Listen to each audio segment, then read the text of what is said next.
একটা নতুন মধু এসেছে সিরাজগঞ্জ থেকে। সেই মধুটা আমি একটু খেয়ে দেখাই কীরকম স্বাদ। আসলে মধু না খেলে হয়তো আপনারা বুঝবেন না যে কত স্বাদ একটা জিনিস। আমি একটু খাই, দেখুন অস্থির একটা স্বাদ, মানে একটা প্রাকৃতিক স্বাদ।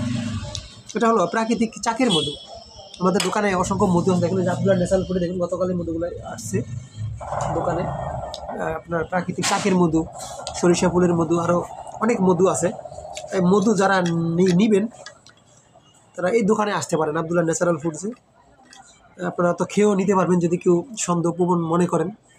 আমি খাচ্ছি, আপনারা হয়তো দেখছেন, খুবই স্বাদ। কিন্তু আসলে মধু একজন পুরুষ মানুষের জন্য, তার শরীরের জন্য অনেক উপকারী, রীতিমতো। তাই প্রতিনিয়ত আপনারা মধু খেতে পারেন, বিশেষ করে সকালে নাস্তার সাথে বা রাত্রে ঘুমানোর আগে একটু খেতে পারেন। আর কারো যদি মধু লাগে আপনারা আব্দুল্লাহ ন্যাচারাল ফুডসে চলে আসবেন। মধু আছে এখানে, এই যে আমাদের অনেক মধু চলে এসেছে গতকাল, এই ভাই নিয়েছে একেবারে। কত কেজি আনছেন ভাই গতকাল? 28 কেজি মধু ভাই আনছে। একটা ওভারব্রিজের উপরে চাক ছিল, অনেকগুলো চাক, সেই চাকের থেকে ভাই এই মধুগুলো সংগ্রহ করে নিয়েছে। আমি কেবল খেলাম, আপনারা দেখলেন, খুবই সুস্বাদু। আসসালামু আলাইকুম ইলিয়াস ভাই, কেমন আছেন ভাই?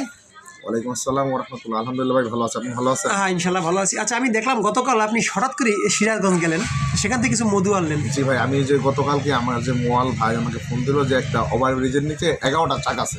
11টা চাক আমার ফেসবুকের পেজে অনেকে দেখছে বা আমার ফেসবুকে পোস্ট করছে, দেখছেন।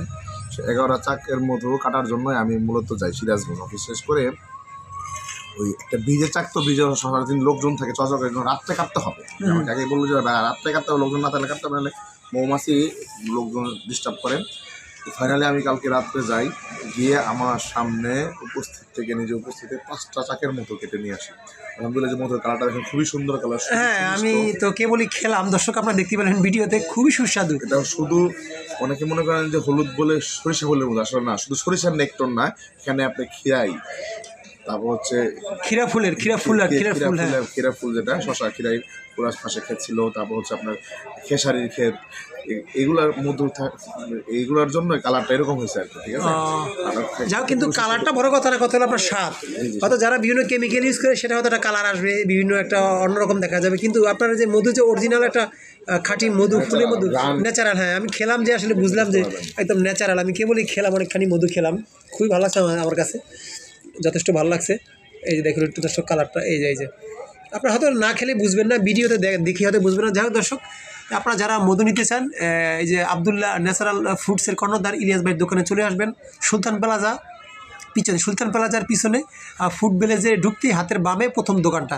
তো আসলে আপনারা এই যে বিভিন্ন চাকের মধু, সরিষা ফুলের মধু, প্রাকৃতিক মধু, সুন্দরবনের মধু, আরও এখানে আপনার এই যে হানি নাটস, তারপর এই যে খেজুরের গুড়, আখের গুড়, সব ধরনের গুড় আপনারা এখানে পাবেন আসলে। আর আরেকটা জিনিস দেখে আপনাদেরকে, এখানে দধি আছে বাইরের দোকানে, এখন সিরাজগঞ্জ থেকে কালেক্ট করে আনা হয় দধিটা খেলে আপনি বুঝতে পারবেন যে কী পরিমাণ স্বাদ। ঠিক আছে, তাই আসবেন আপনারা, এখানে আসলে ইনশাল্লাহ পেয়ে যাবেন। ভাই আজকের মতো আমি বিদায় নিচ্ছি, আল্লাহ হাফেজ।